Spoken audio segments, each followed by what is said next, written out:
집에서 이 동영상을 확인하고 계시는 분들은 나오세요. 나오세요 꼭 제발. 부탁드릴게요. 이제 협박을 안 통하니까 부탁을 제발. 11, 12월 달 동안에 학원에서 나와서 듣는 게 공부의 거의 전부예요. 그죠? 첫째 주 거 한번 보고 오신 분.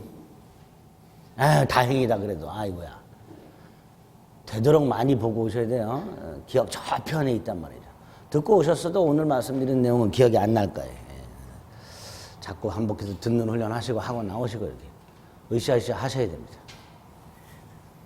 제가 몇 군데 학원을 강의를 하는데 쭉 한 2, 3주 돼 보니까 작년보다도 학원을 더 안 나오세요. 이게 점점 더 학원 나오는 게 귀찮아지시는 것 같아요. 학원 나오셔가지고 꾸준히 듣는 분들의 합격률이 제일 높다라고 그렇게 말씀을 드렸는데도 불구하고 11, 12월 달엔 좀 봐드려도 되는데 1월 달부터는 안 봐드릴 거예요. 꼭 좀 나오시기를. 여러분들 이제 다니다 보면 친해지는 사람들이 있죠?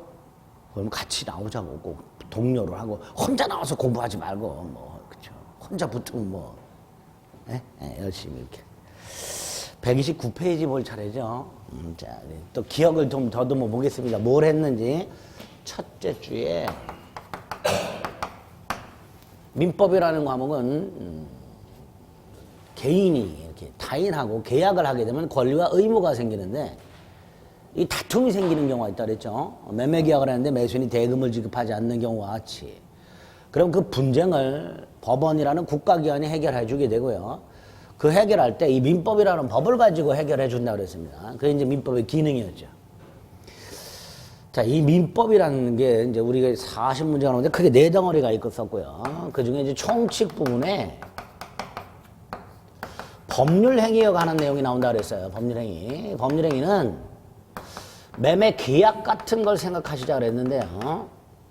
법률 행위는 인간의 행위 중에서 그 행위의 결과가 그 행위한 사람이 원했던 권리와 의무, 이런 행위를 인간행위를 법률행위다 이렇게 불렀어요. 이 법률행위가 유효하려면, 효력이 발생하려면 어떤 요건이 필요한가? 여기서 열 문제가 나온다 그랬습니다. 법률행위의 효력요건, 법률행위의 유효요건. 이 법률행위의 유효요건이 크게 2개가 있었어요. 모든 법률행위에 공통적으로 되는 일반적 유효요건이 있는 거죠. 일반적. 공통적으로 적용되는 걸 일반적이라고 불러요. 어떤 법률행위든 요거를 갖춰야 유효가 됩니다. 그 다음에 어떤 특정한 법률행위만 따로 필요한 게 있었어요. 특별요건이라고. 이렇게 법률행위의 유효요건이 크게 2가지가 있었죠. 그리고 이 일반적 유효요건이 3개가 있었어요. 법률 행위하는 사람, 계약을 하는 사람, 예컨대 매매 계약을 하면 매도인과 매수인이 생기죠. 이런 사람들을 법률 행위의 당사자 이렇게 불러요. 그 당사자가 능력이라는 게 있어요. 능력. 그 능력관에서는 우리가 의사능력하고 행위능력이라는 걸 봤죠.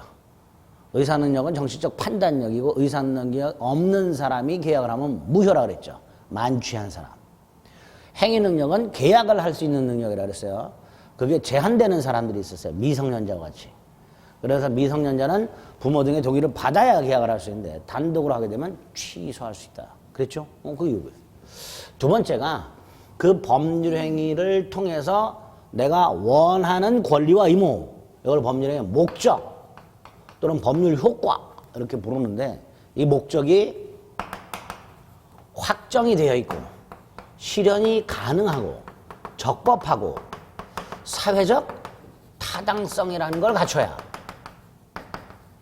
법률행위는 유효가 된다 그랬어요. 이게 2번째 요건이죠. 그죠?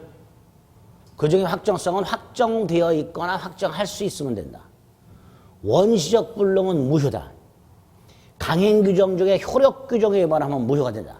이런 것들을 받고 사회적 타당성과 관해서는 반사회질서 행위하고 불공정한 행위가 있는데 이 반사회질서 행위가 뭔지를 봤어요. 반사회질서 행위와 관해서는 반사회질서 행위인과 아닌가 구별하는 게 첫째고요. 또 하나가 부동산 이중매매를 어떻게 처리하는지 그런 거 봤죠? 지난주에 여기까지 한 거지, 지난주에. 복습을 하신 분들은 어렴풋하게 기억나죠? 네, 기억나요. 정확하게 기억은 안 나도 이런 내용을 들은 것 같은 느낌, 그 정도. 오늘 요거 하면 돼요.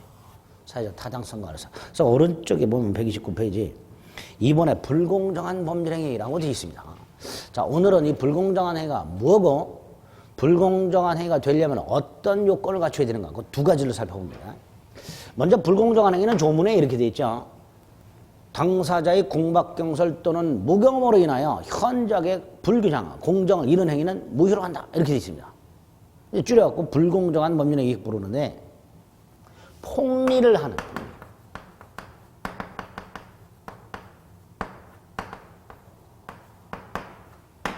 이게 불공정한 행위가 되는 거예요. 폭리행위, 폭리행위. 우리 개발구역 내 땅덩어리 쬐까란 거 하나 알박기 해놓고 그 개발업자에게 10배, 20배 팔아먹는 경우. 이런 게 폭리죠. 그죠? 또 백화점 같은 경우 폭리 취하는 경우 많죠. 네? 브랜드 붙여놓으면 가격이 막 뛰잖아요. 그런 게 다 여기에 해당된다고 일단 생각하시면 폭리행위. 주고받은 게 차이가 현저하게 생기는 경우. 이런 걸 불공정한 행위라고 하게 됩니다. 다만 이 폭리행위가 성립하려면 즉 불공정한 행위로 무효가 되려면 어떤 요건이 필요한가? 우리 대법원이 세 가지 요건이 필요하다. 요거 오늘 머릿속에 딱 넣어두셔야 돼요. 그래서 이제 그 요건 관련된 대법원 판례를 몇 가지 추가를 나중에 하시면 되는데 일단 기본적인 요건 세 가지는 머릿속에 넣으셔야 돼요. 첫째가 폭리행위가 있게 되면요. 폭리를 당하는 사람이 있고 폭리를 취하는 사람이 있죠. 두 사람이 있겠죠. 그죠? 자, 폭리를 당하는 사람을 피해자라 하고요. 폭리를 취하는 사람을 가해자가 아니라 폭리자. 대법원이 부르는 명칭이에요. 피해자와 폭리자가 있어요. 이 피해자가 폭리자에게 준 것하고요. 급부라고 합니다. 받은 거 하고요. 반대급부 하고요. 요게 일단 현저하게 불균형해야 돼요. 현저하게. 피해자 갑 1억짜리 땅을 1,000만 원 받고 팔았다. 1억짜리 땅 주고 1,000만 원 받았다. 10배 차이 나죠. 이런 것들 생각하시면 돼요. 주고받은 게 현저하게 불균형해야 된다. 이게 첫 번째 요건이에요. 이때 몇 배 정도 차이가 나야 현저한 불균형인지는 생각 안 하셔도 돼요. 구체적으로 그때그때 달라요. 똑같은 2배라 하더라도 10,000원짜리를 2만 원에 판 거하고 10억짜리를 20억에 판 거하고 느낌이 다르죠. 그러니까 어느 정도가 돼야 현저한 불균형인지는 생각하지 마시고 어찌됐건 주고받은 게 현저하게 불균형해야 된다. 이런 판단이 일단 돼야 돼요. 두 번째, 이런 판단만 가지고는 불공정한 행위가 되지 않습니다. 이유는 제가 말씀드린 적이 있나? 서울 강남역 삼성역에 가면 한국전력부지가 있어요. 그 한국전력부지가 3조짜리인데 현대자동차그룹이 10조를 주고 샀어요. 그럼 한국전력은 3조짜리 주고 10조를 받았으니까 7조의 폭리를 취한 거예요. 그렇죠? 하지만 그걸 불공정한 행위라고 하진 않습니다. 이유는 불공정한 행위가 되려면 피해자, 폭리를 당한 사람, 좀 전에 말씀드린 한전부지를 예를 들면 현대자동차 3조짜리 땅을 얼마를 주고 샀다? 10조. 이 피해자라고 볼 수 있는 현대자동차가 궁박하거나 경솔하거나 무경험하거나 셋 중에 하나여야 돼요. 궁박이란 거 벌써 궁자가 들어가니까 뭐 좀 느낌이 있죠. 무지하게 쫓기는 거 말하는 거예요. 돈에 쫓기든 정신적으로 쫓기든 심하게 쫓기고 있는 거 말하는 거예요. 이거는 반대로 생각하면 신중한 거에 반대죠. 신중하지 못한 걸 말해요. 이거는 세상 물정 모르는 거예요. 피해자가 이 셋 중에 하나 상태가 있었어야 돼요. 근데 현대자동차 그룹은 궁박하지도 경솔하지도 무경험하지도 않으니까 불공정한 행위가 아니다. 이렇게 판단하는 거예요. 이게 두 번째 거예요. 근데 이것만 갖고도 안 돼요. 세 번째.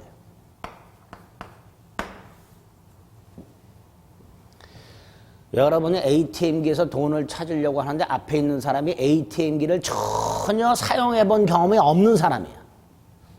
어쩔 줄을 몰라 하고 있어. 그럼 여러분 뒤에서 이 사람은 ATM기를 사용하는 방법을 전혀 모르는구나 라고 생각하겠죠. 예? 이때 그 사람을 도와줄 생각을 하는 게 보편적이에요? 등쳐먹을 생각하는 게 보편적이에요? 도와줄 생각. 이놈은 경험이 없는 놈이네. 등쳐먹어야지. 이런 생각하면 안 되죠. 아무도 그런 생각 안 하죠. 보통은 도와줄 생각을 하는 거야. 그런데 이놈은 달라요. 이놈은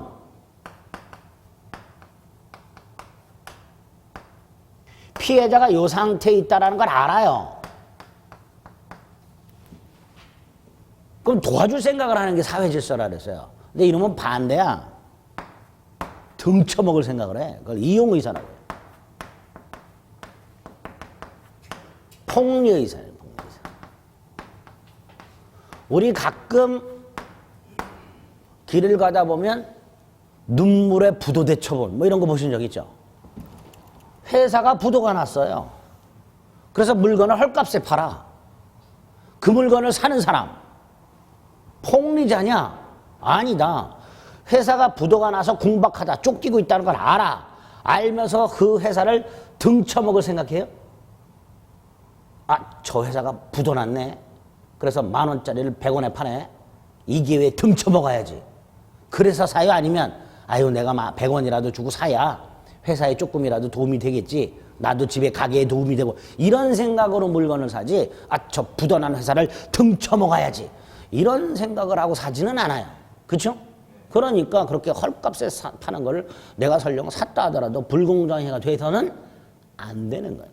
그래서 불공정한 행위가 성립하려면 3가지 요건이 필요하다. 이거 머릿속에 딱 박아두셔야 돼요. 그리고 여기다가 이제 살을 붙이면 됩니다. 아시겠죠?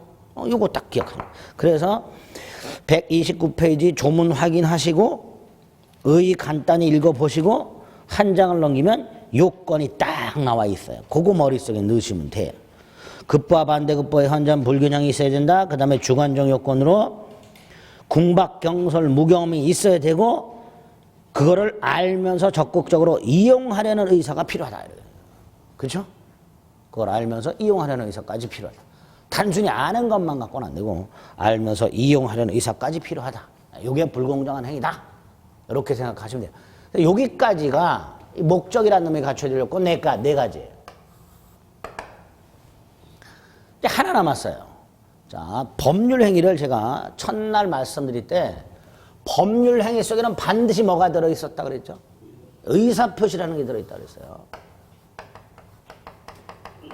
마치 찐빵하고요 팥앙금과의 관계하고 똑같다고 생각하시면 돼요. 앙꼬라 하지 마세요. 요즘은 극일의 기운이 충만한 시대이지. 앙꼬라 하지 마시고 팥앙금. 반드시 찐빵 속에는 팥앙금이 들어있듯이 법률행위 속에는 의사표시가 반드시 들어있게 됩니다. 그러니까 법률행위가 유효하려면 이 의사표시가 정상적이어야 돼요. 의사표시가 비정상적이라면 법률행위도 무효나 취소할 수 있게 됩니다. 그럼 의사표시가 정상적이라는 게 뭐냐? 의사하고 표시하고 일치해야 되고 일치. 그 다음에 하자라는 게 없어야 돼요. 이게 정상적인 거예요. 뭐 더 생각해 볼 수도 있겠지만 우리 민법이 요구하고 있는 2가지예요.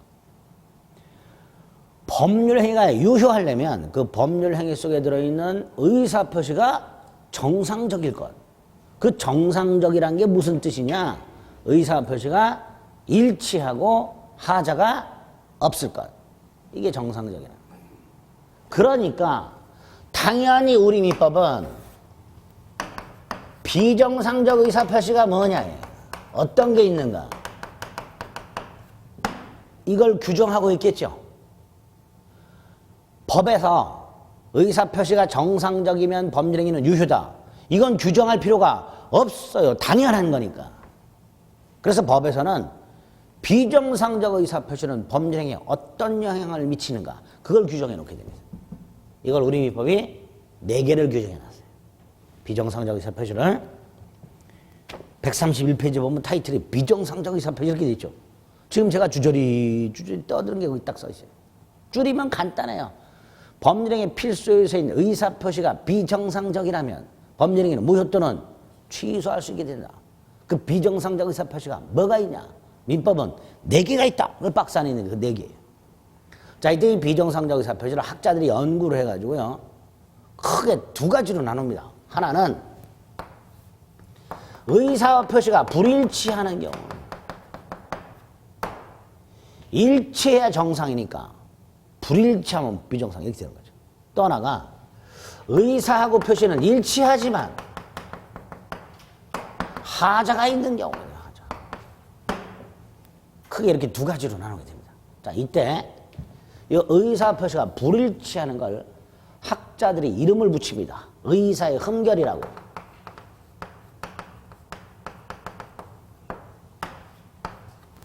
자, 그래서 앞으로 의사 표시가 불일치하다. 이걸 뭐라고 불러요? 의사의 흠결 이렇게 부르면 돼요.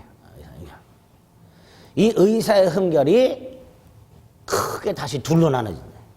하나는 의사를 표시한 사람이 자신의 의사 표시가 불일치한다라는 걸 알고 있는 경우하고 모르고 있는 경우 이렇게 2로 나눠요. 알고 있는 경우하고 모르고 있는 경우. 자, 알고 있는 경우 갑이 여자친구 을하고 사귀는데 여자친구 을이 갑이 전지현을 너무 좋아하니까 물어봤어. 내가 이쁘냐 전지현이 이쁘냐. 갑 누가 이쁘다고 생각할까요? 그렇지요.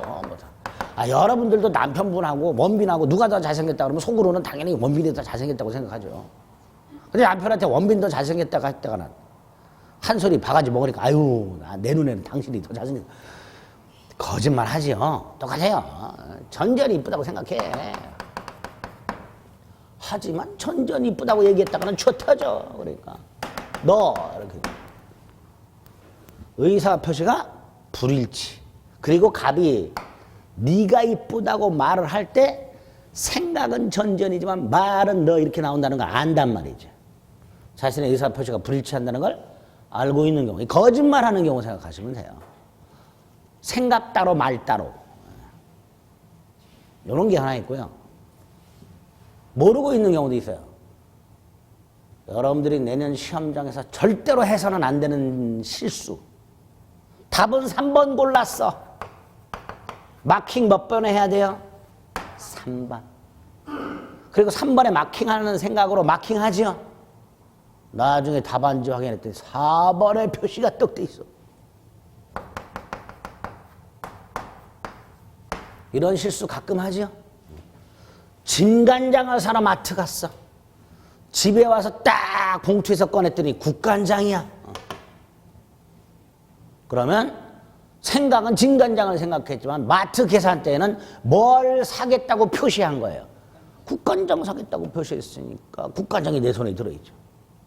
근데 이거 내가 생각과 말이 표시가 다르다는 걸 알았다 몰랐다 모르죠. 이렇게 2가지가 있을 수 있게 됩니다. 자신의 의사 표시가 불일치한다는 걸 아는 경우와 모르는 경우 이렇게 둘로 나눠요. 자, 이때 아는 경우가 2가지. 진의 아닌 의사 표시와 허위 표시 2개가 있어요. 모르고 있는 게 착오가 있습니다. 이렇게 총 의사 표시가 불일치하는 게 3가지를 이렇게 학자들이 나눈 거예요. 우리는 제가 첫날 말씀드렸죠. 큰 숲을 보고 내부로 나무를 보는 이런 공부한다 그래서 저기 민법부터 시작해가지고 여기까지 온 거예요. 이런 식으로. 계속 새끼 쳐가지고. 늘 이런 생각을 하셔야 돼요. 큰 목차에서 작은 목차로 자꾸. 그래서 내가 현재 어디를 공부하고 있는지를 큰 목차부터 생각해서 세부 목차까지 쭉 이런 훈련을 자꾸 하셔야 돼요. 그래야 민법이 훨씬 빠르게 체계가 잡힙니다. 네? 여기. 하자인의 의사표시는 사기를 당하거나 협박을 당한 걸 말합니다. 그래서 110조에 보면 사기 강박에 의한 의사표시를 규정하고 있어요. 이렇게 비정상적 의사표시 4개에 대해서 기본적인 요 뼈대를 딱 잡고 그 다음에 하나씩 보는 거예요. 132페이지. 디립다 진이한 의사표시부터 디립다 보는 게 아니라 딱 뼈대를 잡아가지고 여기까지 온 거예요. 그럼 먼저 107조. 진의 아닌 의사표시 이렇게 돼 있죠. 조문이 있어요. 1항이 있고 2항이 있습니다. 자, 2항은 오늘 안 볼 거고 1항만 볼 겁니다. 이렇게 돼 있죠. 의사표시는 표의자가 진이 아님을 알고 한 것이라도 그 효력이 있다. 그러나 상대방이 표의자의 진이 아님을 알았거나 알 수 있었을 경우에는 무효로 한다. 이 말이 무슨 뜻이냐 이제 이걸 이해하셔야 돼요. 먼저 거기 나와 있는 진의 아님 이렇게 돼 있죠. 그게 이거예요. 의사표시가 불일치하는 걸 의사의 흠결이라고 그랬죠. 그거를 107조에서는 진의 아님 이렇게 써놨어요. 좀 전에 확인한 조문 중에서 조문 내용 중에서 진의 아님 이걸 뭐라고 바꾸면 돼? 의사표시가 불일치 이렇게 바꾸면 돼요. 네? 자꾸 훈련하세요. 의사표시가 불일치하는 걸 의사의 흠결이라고 부른다. 그런데 107조에서는 뭐라고 써놨다? 진의 아님이라고 써놨다. 그냥 의사표시가 불일치라고 써놓으면 참 좋은데 또 이렇게도 써놨단 말이에요. 진의 아님. 그걸 알고 한 것이라도 그대로 효력이 있다. 이렇게 해놨죠. 두 번째, 그러나라고 돼 있어요.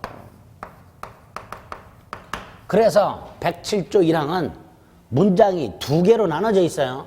107조 1항은 뭐뭐다, 그러나 뭐뭐다 이렇게 2개의 문장이 그러나라는 접속사로 이어져 있다면 앞에 있는 걸 본문이라 하고요. 원칙. 뒤에 있는 걸 예외라고 합니다. 단서라고 합니다. 예외. 자, 여기서 먼저 우리가 앞으로 민법 이제 시험 보러 가기 전까지 조문을 좀 많이 외워야 돼요. 여러분 스스로 외울 생각 안 해도 제가 외워지게끔 수십 번 떠들어 드립니다. 그러니까 자연스럽게 외워져요. 근데 그 조문의 내용만 외우면 돼요. 대부분이. 우리가 외워야 될 조문의 한 99%는 조문의 내용만 외우면 돼요. 그런데 제 몇 조라는 것까지 외워야 되는 게 몇 개 있어요. 불행하게도. 그 중에 하나가 107조 1항 단서예요. 시험 지문에 그냥 제 107조 제 1항 단서라고만 나오는 경우가 있어요.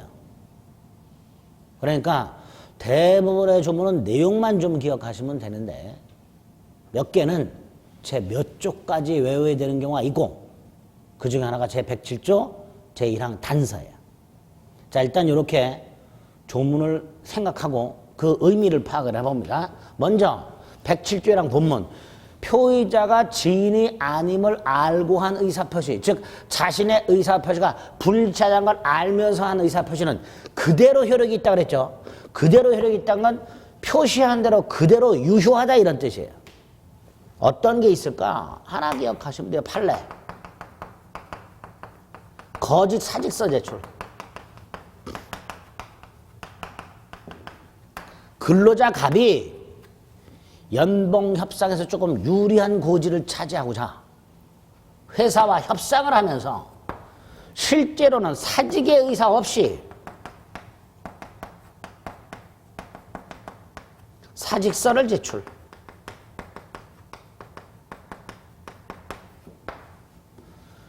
회사에 사직하겠다고 표시했죠. 이게 표시예요. 사직하겠다. 근데 실제 사직할 생각이 있어 없어? 없어. 불일치하죠. 갑, 연봉협상에서 유리한 지위를 차지하고자 사직할 생각이 전혀 없어. 알아, 자기가. 그러면서 사직하겠다고 표시했어. 그렇죠? 자신의 표시가 지인이가 아님을 알면서 했죠. 이게 전형적인 비질의 표시예요. 이런 게. 이때 107조랑 본문에서는 뭐라고 했어요? 표시한 대로 그대로 효력이 있단 말이죠. 그러니까 갑은 어떻게 해야 돼요? 회사가 이 사직서를 수리하면 짐 싸야지. 그게 107조랑 본문이에요. 회사가 사표를 수리했어요. 갑이 나중에 회사 달려가가지고 사실은 사직의 의사가 없었는데요. 저 사직서 도로 가져갈래요. 저 계속 근무하게 해주세요. 소용없어요. 짐 싸야 돼요. 107조랑 본문에서는 그렇게 해놨어요. 이게 비진이 표시고 표시한 대로 그대로 효력이 있다 이 뜻입니다. 사직의 의사 없이 사직서를 제출했다. 원칙 짐 싸. 됐죠? 안 어렵죠, 내용이? 안 어려워요. 설마 이거 이해 못 하시는 분은 없겠죠. 물론 이제 이렇게 얘기하면 이런 분들 가끔 갑은 엄한 짓을 했네. 아이고 하지 말지. 왜 했을까? 이런 거 생각하시는 분들 그러지 말고. 그건 법하고는 아무 관계가 없는 거고. 두 번째 단서. 단서는 뭐라고 되어 있냐면 상대방이 표의자의 지인이 아님을 의사표시가 불일치함을 알았거나 알 수 있었을 경우에는 무효가 된다. 이렇게 해놨죠. 네? 단서. 이게 본문이고요. 단서. 갑이 을에게 사직의 의사 없이 사직서를 냈는데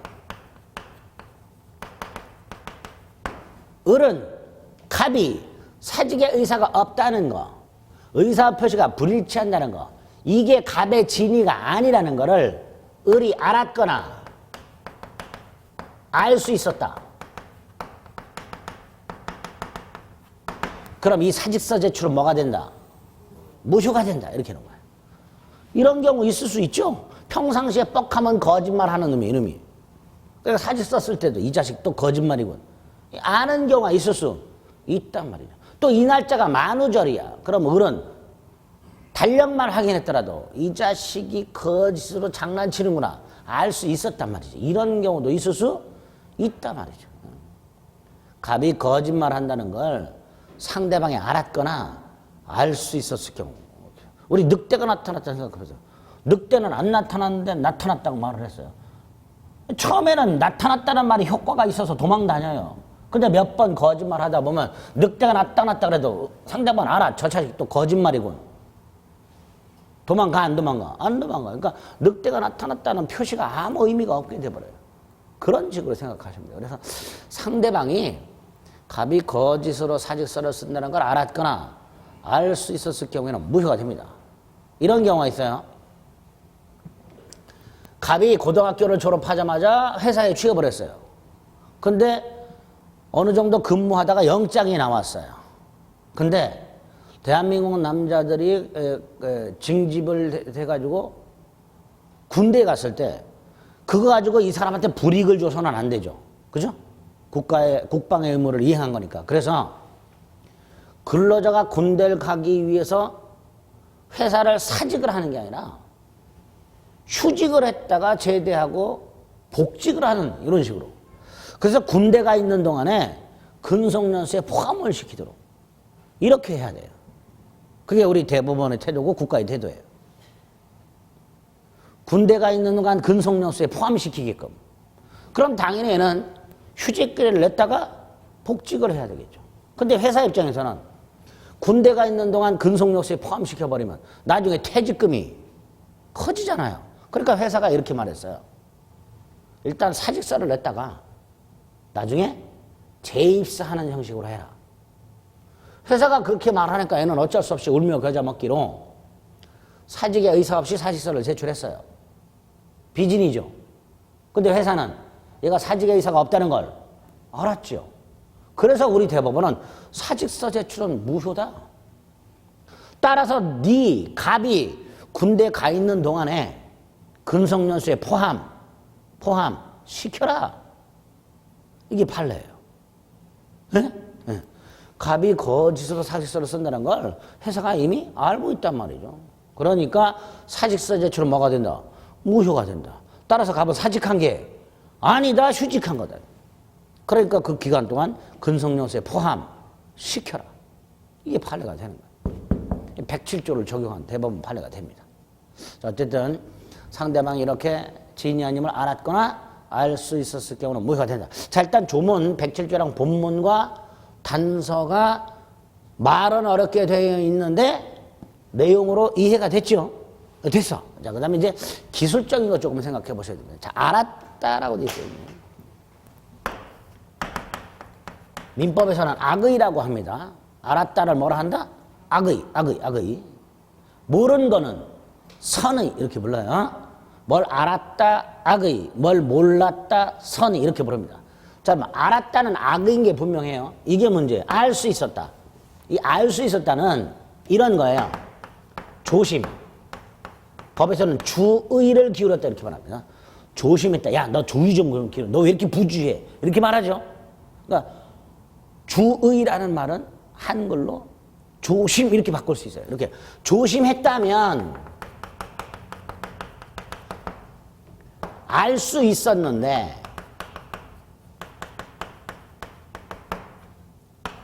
조심하지 않아서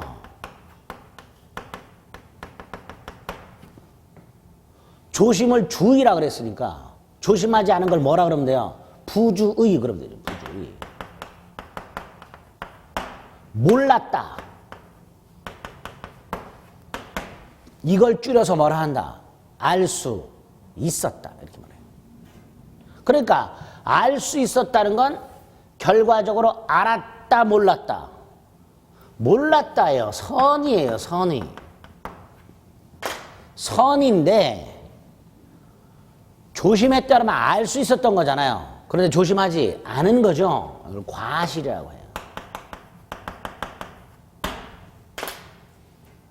그래서 앞으로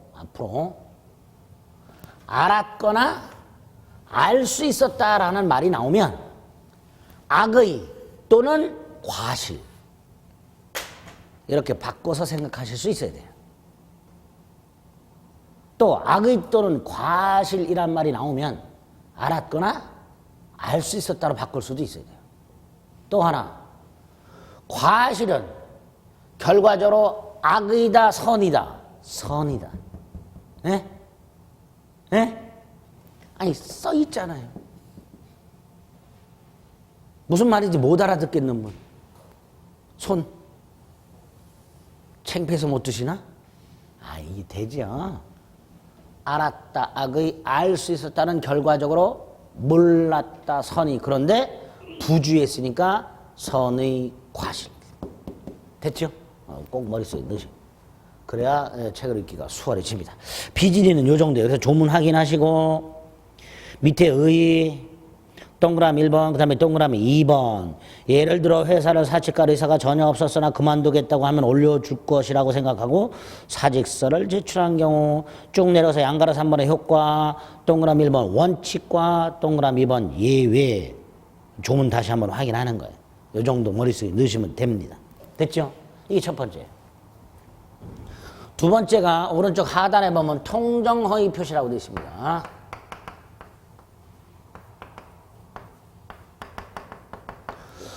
통정이란 말은 정을 통한다는 뜻이 아니고요. 합의했다 이런 뜻이 합의.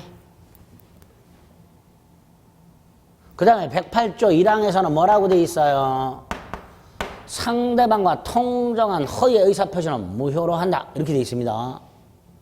그리고 2항에 보면 아까 107조에서는 안 봤던 거 전항의 무효는 선의 제3자에게 대항하지 못한다. 이렇게 되어 있습니다. 자, 이 조문을 또 해석을 해보는 거예요.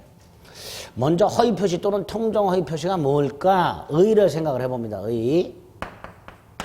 갑이요. 이거 우리 지난주에 한번 말씀을 드렸는데 병으로부터 1억을 빌렸어요. 근데 안 갚아 돈을. 자, 이때 채권자는 자신이 빌려준 돈을 회수하는 방법 중에 하나가 채무자 부동산을 경매를 넣어서 강제집행. 그 경매 대가로부터 회수하는 방법이 있어요. 그렇죠? 예?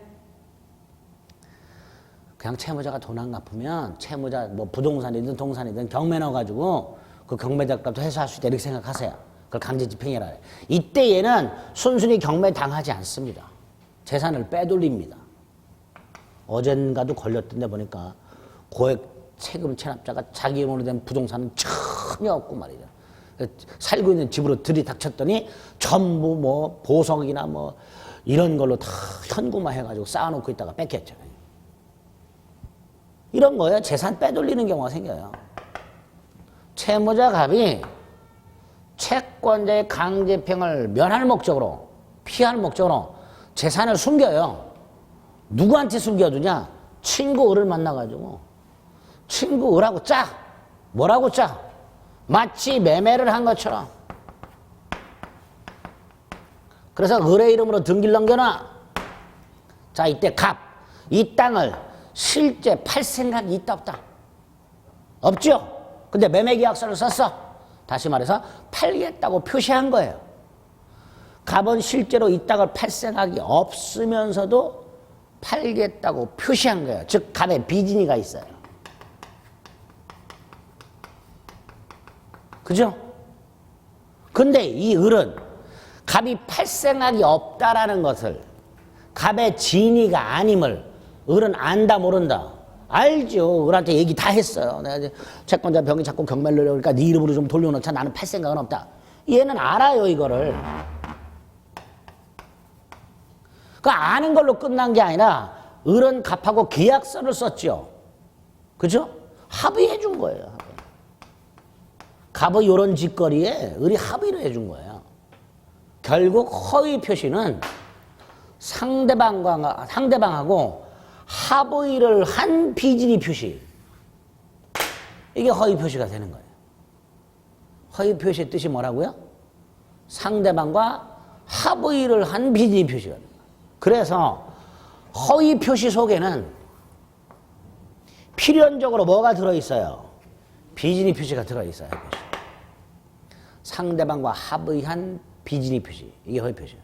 두 번째, 아까 비진이 표시에서 갑이 진이 아님을 상대방이 알거나 알 수 있었을 때 무효였었죠. 근데 이거는 갑의 진이 아님을 상대방이 알지요. 플러스 뭐까지 해줬어요? 합의까지 했으니까 당연히 뭐가 돼요? 당연히 무효가 되는 거예요. 그쵸? 네? 그래서 108조는 무효로 한다 이렇게 돼 있는 거예요. 갑의 비진이에 대해서 을이 알면서 합의까지 했었으니까 당연히 무효가 된다는 거죠. 됐죠? 자, 그러면 가장매매가 무효가 됐어요. 갑과 을사의 매매가 허위 표시로서 무효가 됐어요. 그럼 이 등기도 무효가 돼요. 등기가 무효라는 건 을은 소유권 취득한다 못한다? 못한다는 거죠. 아무리 이 A토지 등기부에 소유자가 을로 등기되어 있다 하더라도 그 등기가 무효이기 때문에 을은 소유권을 취득하지 못합니다. 이때 을이 갑을 배신해.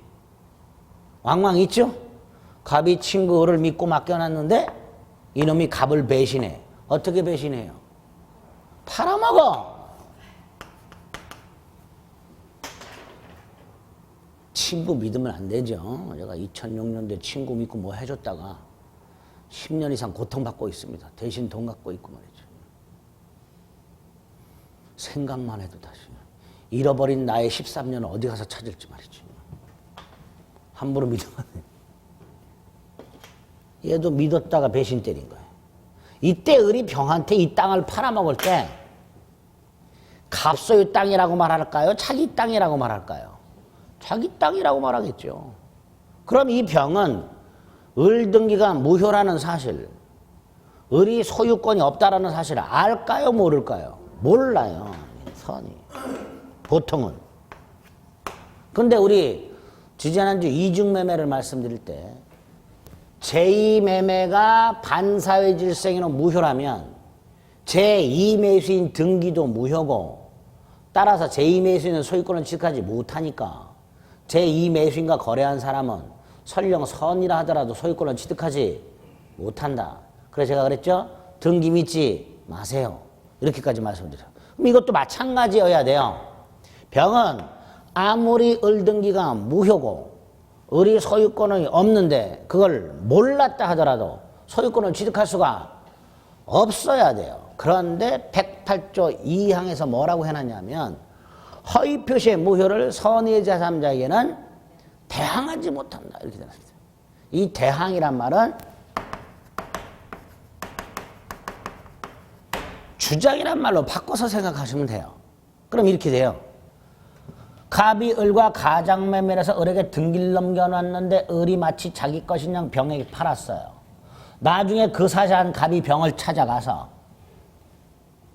을과의 매매는 가장매매로 무효고 을 등기도 무효다. 따라서 너도 무효다라고 주장할 수가 없다. 이런 뜻이에요. 병에게는.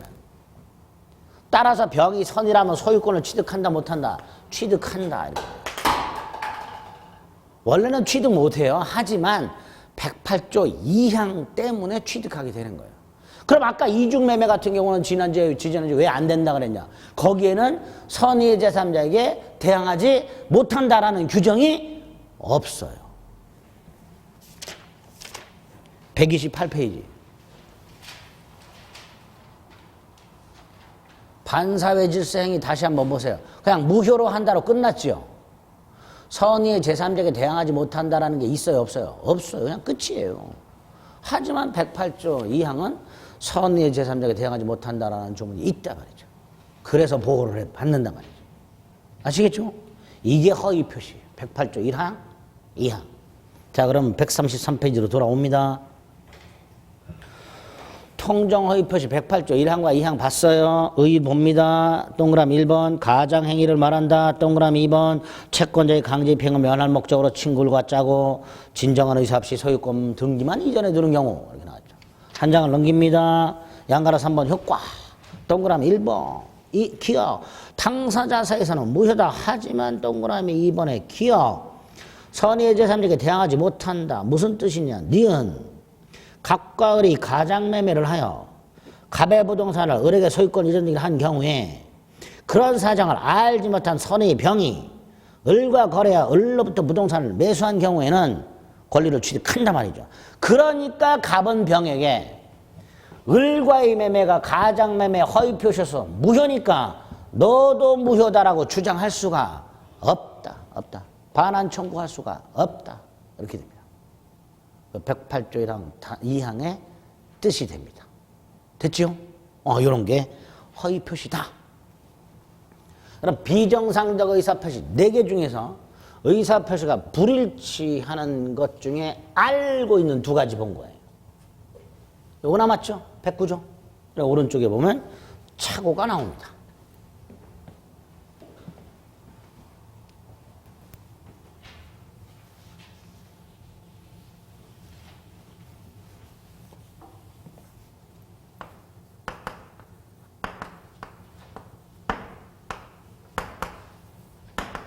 자, 착오에 의한 의사표시도 조문지 109조 1항과 109조 2항이 있는데 1항만 생각해 볼 거예요. 자, 먼저 착오가 뭔지 생각합니다. 아까 뭐라 그랬어요? 착오는 의사하고 표시가 일치, 불일치? 불일치? 답을 3번 골랐고 3번에 마킹한다고 생각하고 있어. 그런데 깜빡하고 잘못 4번에 마킹을 했어. 의사표시가 불일치해. 그 불일치한다는 걸 의사표시한 사람이 안다 모른다? 모른다. 이게 착오다. 이게 요거를 착오 중에서 표시상 착오 이렇게 불러요. 표시를 잘못했다. 가장 대표적인 착오입니다. 의사표시가 불일치한다는 걸 몰라 이게 착오예요. 자, 그런데 이런 착오가 있을 때 109조 1항에서는 취소할 수 있도록 해놨어요. 뭐 할 수 있도록 해놨다고요? 취소. 취소를 하면 무효가 돼요. 따라서 취소하기 전에는 뭐예요?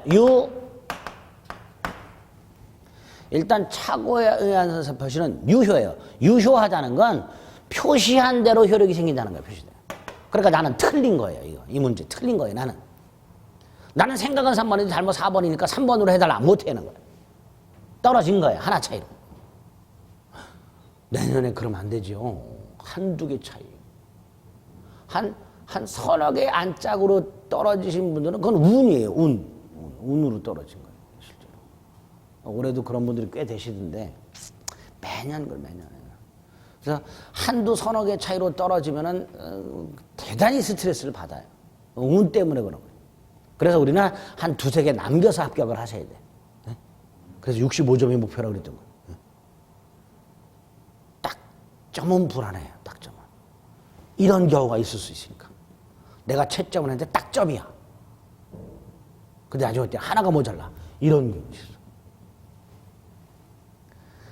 괜히 얘기했나? 벌써 얼굴이 우울해지시네. 열심히 하면 돼요. 자, 일단 착오는 표시한 대로 그대로 유효합니다. 그러니까 나는 이 문제 틀린 거예요. 하지만 뭐 할 수 있어요? 취소할 수 있도록. 그런데 착오가 있다 해서 무조건 취소할 수 있도록 하면 될까요? 안 될까요? 안 되죠. 착오가 있다 해서 무조건 취소할 수 있다 그러면 다 취소하겠죠. 나 4번 취소 3번 이렇게 할 거예요. 그래서는 안 되니까 우리 민법이 취소 요건을 따로 규정하고 있어요. 착오가 있고 착오가 있고 그 착오가 중요 부분의 착오여야 돼요. 무슨 착오? 중요 부분의 착오. 그런데 중요 부분이 어떤 건지 기준이 없어요. 그래서 갑하고 을이 만약에 계약을 했는데 갑이 착오를 이유로 계약을 취소하려고 한다. 갑이. 을은 취소를 막으려고 한다. 싸워요. 뭐 가지고 싸울까요? 중요 부분이냐 아니냐 가지고 싸워요. 갑은 나의 착오는 중요 부분이다. 취소하려한다. 을은 야 그게 무슨 중요 부분이냐 너 취소 못해. 이런 식으로 싸우게 될 거예요. 그리고 그 싸우게 되면 대법원 가서 판단을 받겠죠. 그 판단이 뭐라 했죠? 판례. 그래서 여기요 중요 부분이냐 아니냐와 관련된 이 대법원 판례 중에 몇 가지 숙지를 좀 하실 필요가 있는데 오늘 대표적인 거 하나만 생각을 해봅니다. 이게 왜 중요한지 대표적인 거. 갑과 을이 갑이 갖고 있던 A 토지를 매매했어요. 매매했는데 이 A 토지가 토지 대장에 면적이 1000평으로 돼 있어요. 물론 토지 대장에는 평 단위로 안 돼 있습니다. 평방미터 단위로 돼 있습니다. 근데 어쨌든 그냥 이 평이 더 편해요, 저는. 자, 1000평으로 돼 있어요. 그럼 을은 한 평당 10,000원 곱하기 1000만 원을 줬어요. 그런데 나중에 을이 땅을 사가지고 건물을 지려고 측량을 했더니 700평밖에 안 돼. 그러면 을은 700평짜리 땅을 1000평이라고 착각하고 산 거죠. 착각이 착오예요. 착각이. 다시 말해서 얘는 면적을 착오한 거예요. 뭘 착오했다고요? 그래서 을이 나는 면적을 착오했다. 계약을 취소하란다. 이때 중요한 게 뭐예요? 이 면적 착오가 중요 부분이냐 아니냐예요. 당연히 을은 중요 부분이라고 주장을 할 거고 취소를 막으려는 갑은 중요 부분이 아니다라고 하겠죠. 자, 1번 중요 부분이다. 2번 중요 부분이 아니다. 자, 1번 중요 부분이다. 2번 중요 부분 아니다. 1번. 2번. 대부분이 1번을 골라요. 중요 부분이라고. 아닙니다. 거기서 끝나세요? 왜요? 그러지 마세요. 왜요는 나중에 설명드릴 테니까. 중요 부분이다 아니다? 아니다. 그게 판례예요. 그러니까 상식적으로 판단했다가는 다 틀려. 그래서 이거 몇 개 보셔야 돼요. 아시겠죠? 자, 정리하면 착오란 건 의사표시가 불일치하고 불일치를 표제가 모르는 걸 말하는데 일단은 표시한 대로 효력이 생기되 취소를 할 수 있도록 돼 있더라. 다만 착오가 있다 해서 무조건 취소할 수 있는 것은 아니고 그 착오가 중요 부분에 착오일 때 취소할 수 있다. 그리고 나중에 중요 부분인지 아닌지에 대한 대법원 판례를 정리하셔야 되고 오늘 그 중에 하나 면적 착오는 중요 부분이다 아니다? 아니다. 머리에 넣으세요. 잘 나와. 면적 착오는 중요물의 착오가 아니다 말이죠. 왜 아닌지는 나중에 말씀드릴 테니까 머릿속에 하나 넣으세요. 또 하나가 백구조 1항을 보면요. 중요 부분에 착오가 있을 때 취소할 수 있다고 돼 있었죠. 그죠?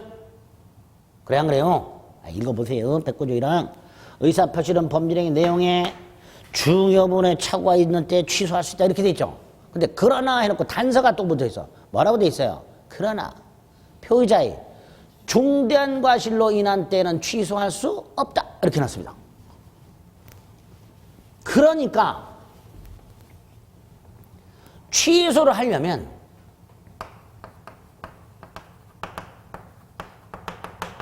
중대한 과실이 없어야 돼요. 109조 1항 단서에서 중대한 과실이 있으면 취소 못한다고 돼 있으니까 취소를 하려면 중대한 과실이 없어야 됩니다. 자, 이게 좀 많이 어려워요. 많이 어렵습니다. 천천히 따라오셔야 돼. 자, 먼저 과실부터 생각하면 아까 과실이 뭐였었죠? 조심했더라만 알 수 있었는데 조심하지 않아서 몰랐다죠. 그렇죠? 이게 과실이었죠? 선이 과실이었죠? 착오는 의사표시가 불일치한다는 걸 착오한 사람이 안다 모른다? 모른다죠? 선이에요. 이 선의가 두 갈래가 있어요. 조심을 해도 몰라. 또 하나가 조심을 했다만 알 수 있었는데 조심을 안 해서 몰라. 두 가지가 있어요. 선의가. 다시 한번요. 천천히. 몰라. 이게 두 개가 있다. 해도 몰라. 이게 있고 했다면 알 수 있었는데 안 해서 몰라. 이 두 개가 있어요. 해도 몰라. 선의 무과실. 조심해도 몰라. 선의 무과실. 조심했다면 알 수 있었는데 조심을 안 해서 몰라. 선의 과실. 보통은 여기서 끝나면 되는데요. 이 과실을 또다시 경과실과 중대한 과실로 나누는 경우가 있어요. 그럼 보세요. 갑이 의사와 표시가 불일치한다는 걸 모르고 있다 그랬죠. 그렇죠? 그 다음에 이게 중요 부분이에요. 근데 과실로 갑니다. 모르고 무과실이에요. 그럼 취소할 수 있지요. 무과실이니까. 두 번째, 선인데 과실이 있어요. 근데 그 과실이 경과실이야. 취소할 수 있다 없다? 취소할 수 있다 없다? 경과실. 이거부터 할게요. 중대한 과실이 있으면 취소할 수 있다 없다? 아니 109조이랑 단서 다시 읽어. 뭐라고 돼 있어요? 중대한 과실이 있을 때는 취소할 수 없다.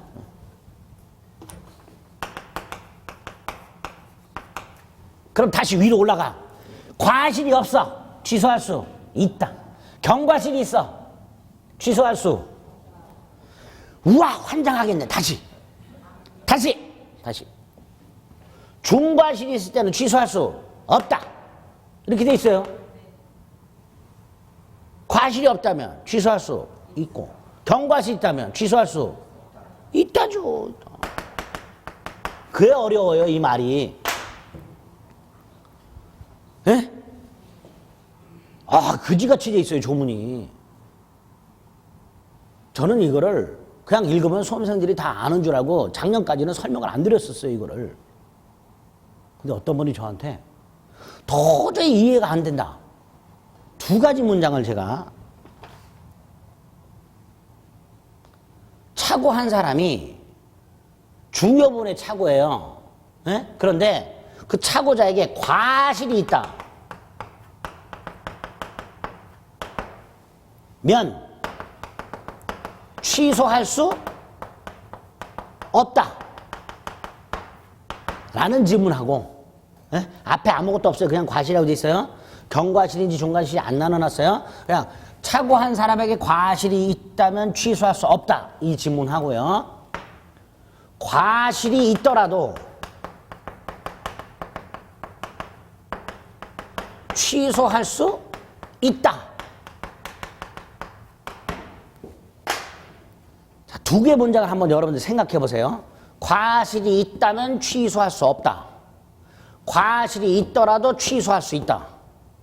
둘 중에 하나가 옳은 지문이라면 나머지는 틀린 지문이어야 되죠. 우리 상식적으로.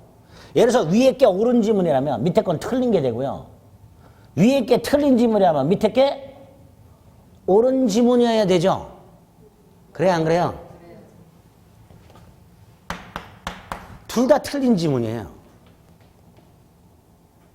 둘 다 틀린 지문이에요. 자, 여기서 이제 여러분들이 이해력을 극한으로 끌어올리셔야 돼. 잘 봐요.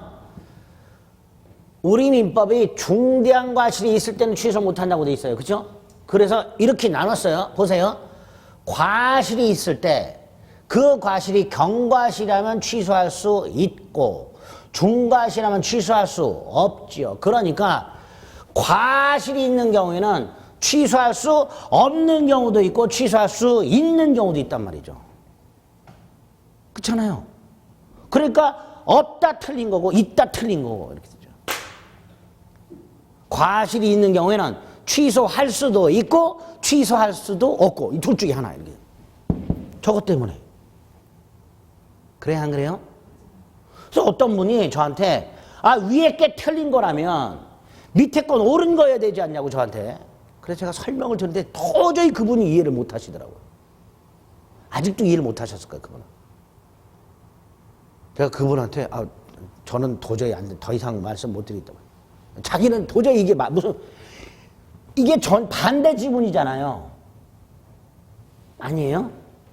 맞잖아요. 과실이 있다면 취소할 수 없다라는 지문과 과실이 있더라도 취소할 수 있다라는 지문은 정반대 지문이잖아요. 그러니까 하나가 옳은 지문이면 하나는 틀린 지문이어야 되는데 둘 다 틀린 지문이 되니까 이게 이해가 안 되는 거야. 이게. 그쵸? 이유가 요것 때문에 중대한 말. 그래서 다시 한번 정리합니다. 차고 한 사람이 차고에 과실이 있다. 즉 조심했다라면 알 수 있었는데 조심을 하지 않아서 몰랐다가 나눠집니다. 경과실이라면 취소할 수 있다. 중과실이라면 취소할 수 없다.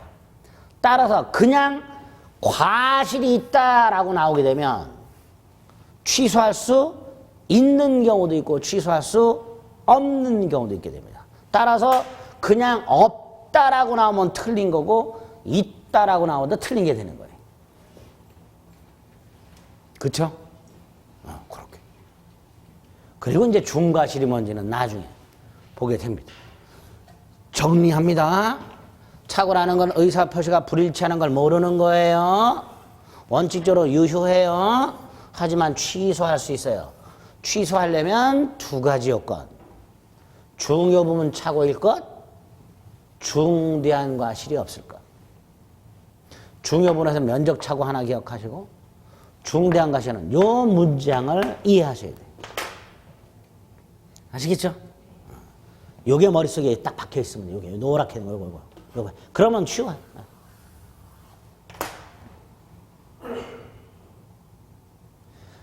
나는 도저히 모르겠다. 괜찮아요. 아직 11달 남았어. 그 사이에 머리에 인이 배겨. 아시겠죠? 문제만 풀 수 있으면 돼. 그래서 135페이지에 있는 조문만 확인하시고 나머지 내용들은 쳐다보지 마세요. 나머지 내용 쳐다보면 머리만 빙빙 돕니다. 일단 차고까지 봤어요. 그래서 비정상적 의사표시 중에 의사표시가 불일치하는 거 3개 봤고요. 이제 하나 보면 돼요. 하자 있는 의사표시. 그게 137페이지에 나와 있습니다. 이건 잠시 쉬었다가 보겠습니다.